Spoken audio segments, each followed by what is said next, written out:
Hola, soy Pepe Pérez Rivera. Bienvenidos y bienvenidas a este espacio a Hombros de Gigantes. Desde aquí intentaremos abrir una ventana hacia la física y la química de secundaria. Si la propuesta te parece interesante, ánimo y vamos al lío.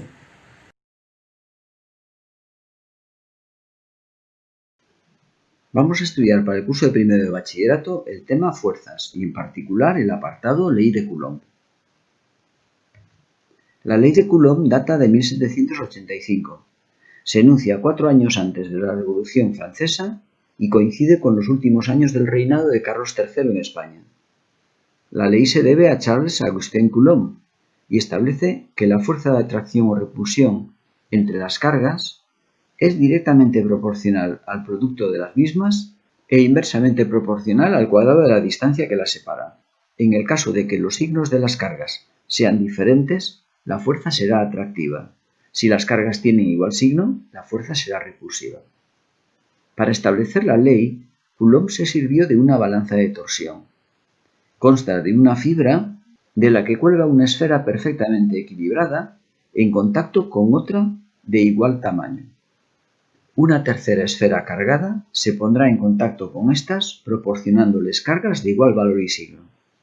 La fuerza de repulsión provocará la torsión de la fibra, lo que permitirá determinar la fuerza a partir del ángulo girado.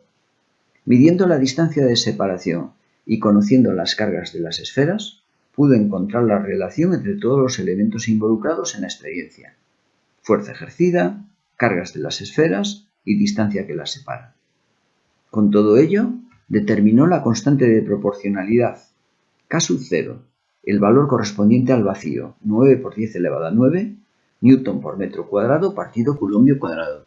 Observa que las unidades son las que obtendrías si despejas K. Newton correspondiente a la fuerza, metro cuadrado correspondiente a r cuadrado que iría multiplicando e irían dividiendo el producto de las dos cargas, coulombio por coulombio, coulombio al cuadrado. Más adelante, en el estudio del campo eléctrico, estudiaremos en profundidad la influencia del medio en el valor de K. En este momento solo pretendemos hacer una introducción al comportamiento electrostático de las cargas y la fuerza ejercida por las mismas. Uno de los elementos destacables que permanece implícito en la ley es la dependencia con el cuadrado de la distancia. Vamos a analizar un gráfico en el que podremos observar esta dependencia con el cuadrado de la distancia. Consideraremos un punto desde el que emergen 4 rayos de luz, de modo que situaremos un cuadrado en posición perpendicular a la dirección de incidencia de los rayos a una distancia r, de manera que los rayos pasen por sus vértices. Si duplicamos la distancia de separación con respecto al punto de partida de los rayos, obtendremos la siguiente situación. Al representar ahora el cuadrado en las mismas condiciones que antes, posición perpendicular de modo que los rayos pasen por los vértices, veremos que ahora el área se multiplica por 4. La distancia se multiplica por 2 y el área lo hace por 2 elevado al cuadrado, por 4. Si triplicamos la distancia ahora sería 3r. En las mismas condiciones, observa que ahora el área se multiplica por 9. Cuando multiplicamos la distancia por 3, el área se multiplica por 3 al cuadrado, corroborando así la idea de la dependencia con el cuadrado de la distancia. Como puedes ver, este es el comportamiento de las funciones cuadráticas. En el caso de la fuerza de Coulomb, al duplicar la distancia, la fuerza, en lugar de multiplicarse por 4, se divide entre 4, ya que la proporcionalidad es inversa. Por tanto, relación cuadrática inversa. Vamos a expresar la ley de Coulomb con carácter vectorial. Sabemos que el valor de la fuerza es proporcional al producto de las cargas e inversamente proporcional al cuadrado de la distancia que las separa. Para establecer el carácter vectorial partiremos del siguiente gráfico. En este representaremos dos cargas, Q sub 1 y Q minúscula. La posición de una de ellas con respecto a la otra la define el vector de posición de Q minúscula con respecto a Q sub 1. Y la distancia de separación será igual al módulo del vector. El vector fuerza podremos obtenerlo multiplicando el módulo del vector por el vector unitario en la dirección del vector de posición de Q minúscula con respecto a Q sub 1. La fuerza que calculamos es la fuerza que soporta la carga Q minúscula debido a la acción de Q sub 1. La fuerza que ejerce Q sub 1 sobre Q minúscula. El vector unitario es el vector correspondiente al vector de posición de Q minúscula con respecto a Q sub 1. La posición corresponde al extremo del vector Q minúscula y el origen corresponde al punto en el que se sitúa Q sub 1. Si queremos localizar Q minúscula, desde Q sub 1 miramos hacia Q minúscula. El vector unitario, en la dirección de un vector dado, se obtiene dividiendo ese vector entre su módulo.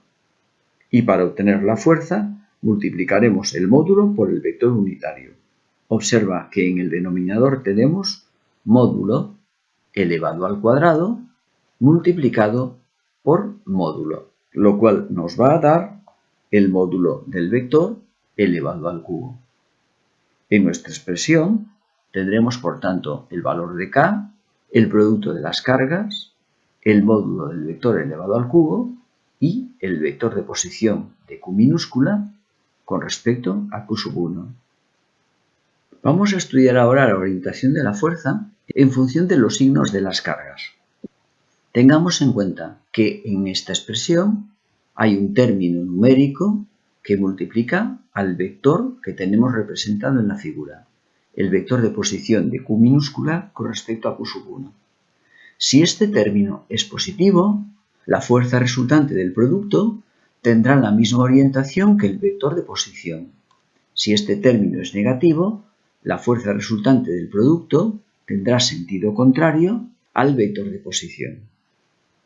Tengamos en cuenta, por tanto, que si las cargas tienen el mismo signo, el producto Q sub 1 por Q va a ser positivo. Dado que K y el módulo del vector son positivos, todo el conjunto tendrá, por tanto, carácter positivo. Si ahora multiplicamos el vector de posición por un número positivo, la fuerza resultante tendrá la misma orientación que el vector de posición. Por tanto, en este caso, será una fuerza repulsiva, como cabe esperar del comportamiento de dos cargas de igual signo. Sobre Q actúa una fuerza que tiene la misma orientación que el vector de posición. Por tanto, tal como está dibujada, fuerza repulsiva. Si por el contrario las cargas tuviesen signo contrario, entonces el producto de ambas va a ser negativo. Dado que K y el módulo son valores positivos, el signo de este término estaría condicionado por el producto de las cargas, es decir, el término tendría carácter negativo. Cuando ahora multiplicamos el vector R por un número negativo, la fuerza resultante del producto tendrá sentido contrario al vector R y apuntará, por tanto, ahora desde Q minúscula hacia Q sub 1. Estaremos hablando de una fuerza, por tanto, atractiva.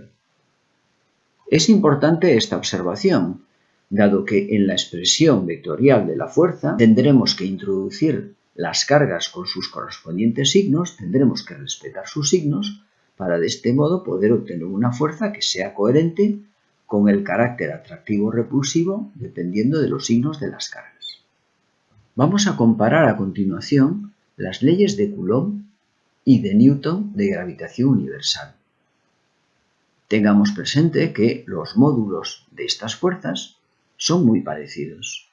Tenemos una proporcionalidad directa con el producto de las dos magnitudes involucradas. La ley de Coulomb involucra cargas eléctricas, la ley de Newton involucra masas. En ambos casos la dependencia es inversa con el cuadrado de la distancia. Y tenemos por otra parte la constante de proporcionalidad K en la ley de Coulomb y G en la ley de Newton. Hay una pequeña diferencia en ambas ecuaciones, que es el signo negativo que introducimos en la ley de Newton.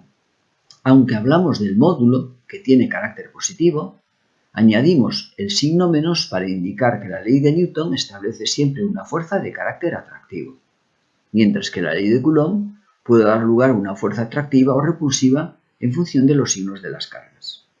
Cuando pretendemos expresar vectorialmente estas fuerzas, la situación en ambos casos es muy parecida. Si en el caso de la ley de Coulomb trabajamos con cargas, en la ley de Newton trabajaremos con masas. con lo cual tendremos dos masas interactuando, o bien dos cargas dependiendo de la ley a la que hagamos referencia. Las expresiones vectoriales de ambas fuerzas son asimismo muy parecidas. De nuevo tenemos la constante, el producto de las magnitudes activas, cargas en la ley de Coulomb, masas en la ley de Newton, el módulo del vector de posición relativo de una partícula con respecto a la otra elevado al cubo, exactamente igual a la ley de Newton, y el vector de posición en ambas leyes. Tengamos en cuenta que la ley de Coulomb actúa sobre cargas eléctricas. La ley de Newton lo hace sobre masas. Por otra parte, el sentido de la fuerza en el caso de la ley de Coulomb puede ser atractiva o repulsiva, dependiendo de los signos, las cargas, mientras que en la ley de Newton la fuerza siempre es atractiva. El valor de la constante es un elemento diferenciador importante. En el caso de la ley de Coulomb, trabajando en el vacío, el valor es 9 por 10 elevado a 9, mientras que en la ley de gravitación universal, la constante G toma un valor enormemente pequeño. Si una es del orden casi de 10 elevado a 10, la otra es del orden de 10 elevado a menos 11.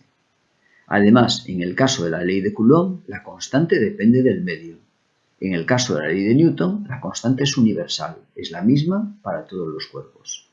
En cuanto a la intensidad de la fuerza, en iguales condiciones, la fuerza de atracción electrostática es mucho mayor que la fuerza de atracción gravitatoria. Y en cuanto a la distancia de acción, en el caso de la ley de Coulomb, la fuerza actúa a pequeñas distancias, mientras que la ley de Newton actúa a grandes distancias. Vamos a aplicar la ley de Coulomb a un caso concreto para estudiar la fuerza de interacción entre cargas. Analizaremos el siguiente ejemplo. En el punto A situamos una carga puntual fija Q sub A de 5 microcoulombios y calcularemos la fuerza que soporta una carga en el punto P de menos 2 microcoulombios, siendo este punto 4, 5. Las coordenadas están expresadas en metros y tomaremos K sub 0 considerando que las cargas están situadas en el vacío. Nos vamos en busca de la expresión y representaremos todos los elementos en un sistema de coordenadas para así poder representar y calcular los vectores. En el punto A, de coordenadas 0, 2, tenemos una carga de 5 microcoulombios. En el punto P, de coordenadas 4, 5, tenemos una carga de menos 2 microcoulombios. El vector de posición del punto A, representado en azul, nos localiza este punto. El vector de posición del punto P lo representaremos en verde. Observa que el vector de posición de A es 2j. No hay desplazamiento horizontal, 0i, y el desplazamiento vertical es 2j. En cuanto al vector RP, hay un desplazamiento horizontal de 4 unidades, 4i, y un desplazamiento vertical de 5 unidades, más 5j. El vector de posición de P con respecto a A tiene el extremo en P, localiza el punto P, por tanto el extremo está en P, y el origen en A. Y es interesante observar que si representamos el vector A y en el extremo de este representamos el vector RPA, el vector resultante de unir el origen del primero con el extremo del último, que es RP, será la suma de los dos primeros. Por tanto, sumando RA más RPA nos da RP. De aquí podemos despejar RPA y obtener RPA como RP menos RA. Si tenemos en cuenta que RA es 0i más 2j y RP es 4i más 5j, podemos obtener el vector RPA 4i más 3j. Una vez determinado, podemos encontrar el módulo de este vector. El módulo de este vector nos dará la distancia que separa los puntos A y B. Y con todo ello ya podemos entrar en la ecuación correspondiente a la fuerza. Tenemos el valor de K conocido, el producto de ambas cargas, en donde tendremos que respetar los signos, el módulo al cubo, 5 metros, la distancia, y multiplicaremos por el vector de posición del punto P con respecto al punto A. Simplificamos la unidad metro. Observa que metro al cuadrado de K al multiplicarlo por el metro del vector nos da metro al cubo. Lo podemos simplificar con este metro cuando se eleve al cubo. Y de igual modo, culombio por culombio, culombio al cuadrado, lo simplificaremos con culombio al cuadrado de K. Y los valores que obtenemos salen de multiplicar 9 por 10 elevado a 9, por 5 por 10 elevado a menos 6, por menos 2 por 10 elevado a menos 6, partido 5 al cubo por 4i. Esto nos da menos 2,88 por 10 elevado a menos 3i. Y a continuación, de igual modo, 9 por 10 elevado a 9, por 5 por 10 elevado a menos 6, por menos 2 por 10 elevado a menos 6, partido 5 al cubo, multiplicado por 3j.